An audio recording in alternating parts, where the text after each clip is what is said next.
Welcome back, Net Ballers, and thanks for returning for another round of news. If you're new here, thanks for stopping by, checking out the video. Hopefully you enjoy. If you do, make sure you give me a like, comment down below, subscribe, all that fun stuff, and hope you enjoy. So in case you're wondering, that was my roommate's fish.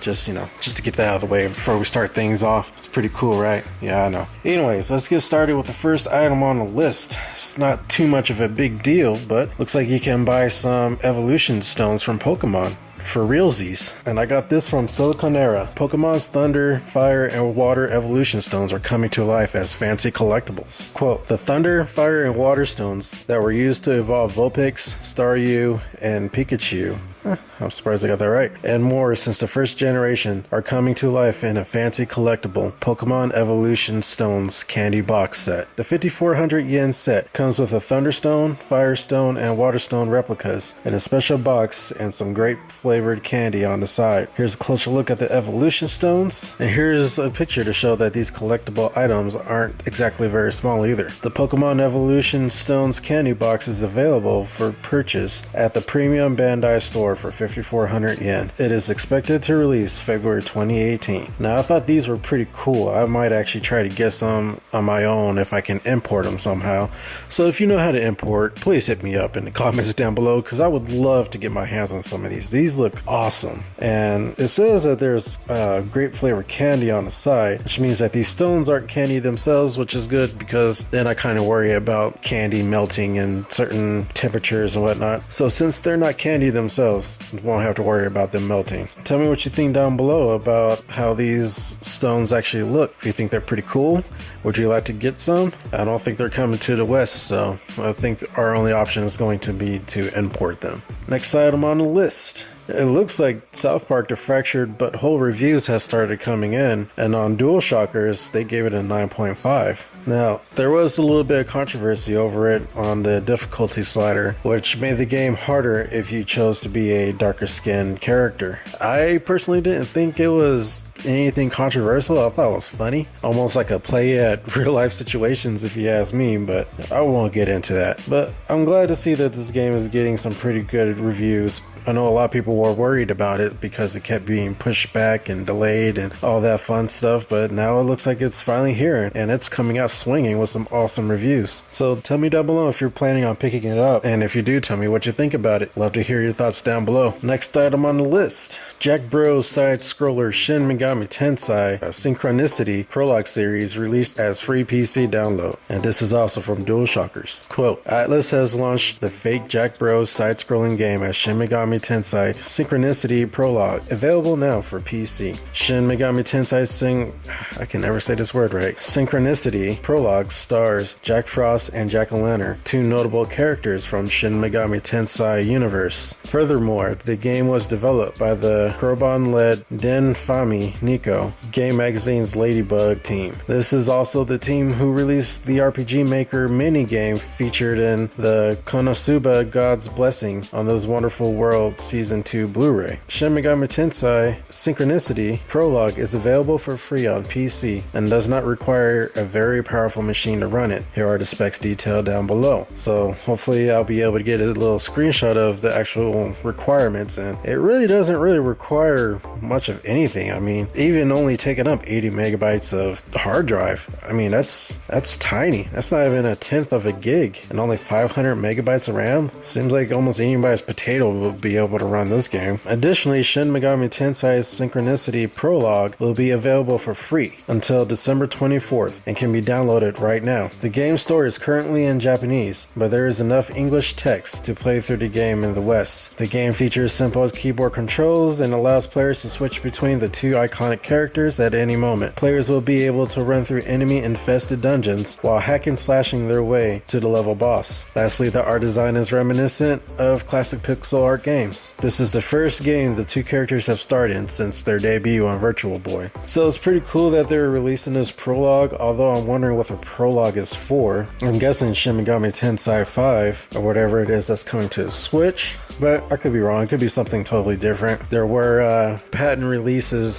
lot earlier in the year for a bunch of unannounced Shin Megami Tensei games and as well as Persona games. So we'll see what comes about from that. Next item on the list. This is a pretty big one. This is from GameSpot. Xbox One crossplay with another game confirmed, but not on PS4. So it looks like there's going to be another crossplay game coming between Xbox One, PC, and the Nintendo Switch. And that game is known as Crazy Justice, a cel-shaded third-person shooter. Now, if you haven't heard about this game before, it looks pretty interesting. It's like a steampunk third-person shooter game, which looks pretty interesting. It kind of reminds me of Fortnite a little bit, but not too much. I guess only in the aspect of this cel-shaded design. But either way, this game looks pretty interesting, and since it's coming to the Nintendo Switch with crossplay, I'll definitely be picking this one up and hopefully playing with some of my Xbox One brethrens. Sadly, not the PlayStation ones, because, you know, Sony's too far ahead. They don't need to play nice with everybody. Now, for the next item on the list, seems like Nintendo has released a small little, I wouldn't say update, but I guess you could call it a little update to their eShop store. Now they offer a page where they show games that are currently on sale. Now this is awesome because now it'll be much easier to see what kind of games are on sale, and their online infrastructure and setup is finally starting to really catch up to the likes of PlayStation and Xbox's marketplaces, respectively. They offer special areas where they show games that are on the discount, and now the Switch offers it as well. We don't have to keep a lookout online for people posting or tweeting any information about games going on sale. This is pretty cool. I think there's 2 games that are currently on sale right now. I think Infinite Golf is one of them. You should pick that one up, and I'm excited to see what future games go on sale, especially for Black Friday and Cyber Monday, since Nintendo tends to have sales on their games around those times, which is actually coming up now that I think about it. Alright, last item on the list. Doom's Nintendo Switch release date has been revealed, and this is from DualShockers. Quote, "The wait for Doom's portable counterpart is about to be over. Today, developer id Software and publisher Bethesda Softworks announced that the Nintendo Switch version of the popular first-person shooter would be hitting stores on November 10th, 2017. The news was announced via an interview with Marty Stratton and Hugo Martin, sorry if I got your names wrong, the executive producer and creative director at id Software, respectively. In the video, they essentially provided an overview of what Nintendo Switch buyers will be getting when they pick up their copy of Doom. Doom on Nintendo Switch will include both the entirety of the single-player campaign as well as an arcade mode, and each and every one of the multiplayer maps, including those originally released as DLC. The game will be locked at 30 frames per second, which I don't think is that big of a deal. Recently, DualShockers got the chance to sit down with the Switch version of Doom. Of course, this is not the first platform that Doom has graced. The game was originally released on May 13th, 2016, and is also available on PS4, Xbox One, and Windows PC. It's pretty awesome that such a mature game such as Doom is coming to the Switch. I think it's showing that Nintendo's very serious about getting more mature people on their system. I mean, I kind of knew this from the start with their first trailer that they had for the Switch, when they were showing adults playing the console instead of kids, like they have shown for past consoles like the 3DS and such. So with the article that came out earlier, this is a little bit of extra news about Nintendo focusing more on bringing more mature games to their system. It was kind of already expressed in the earlier commercials, as I was just saying, with adults playing the Switch. And plus, that's where they're going to get most of their customers from at this point, are the adult people that have the money to get the Switch, instead of, you know, kids asking their parents to get it for them. And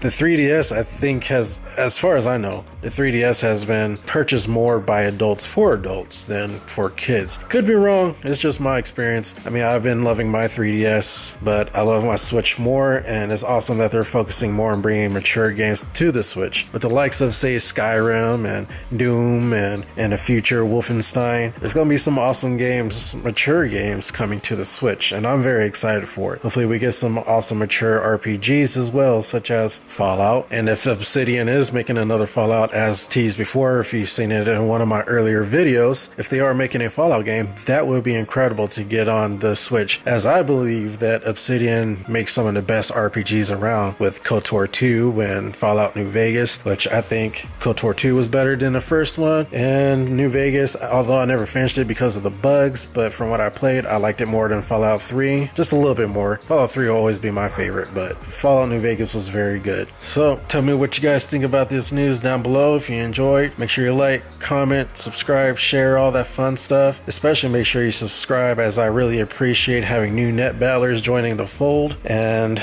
catch you guys later. Time to jack out.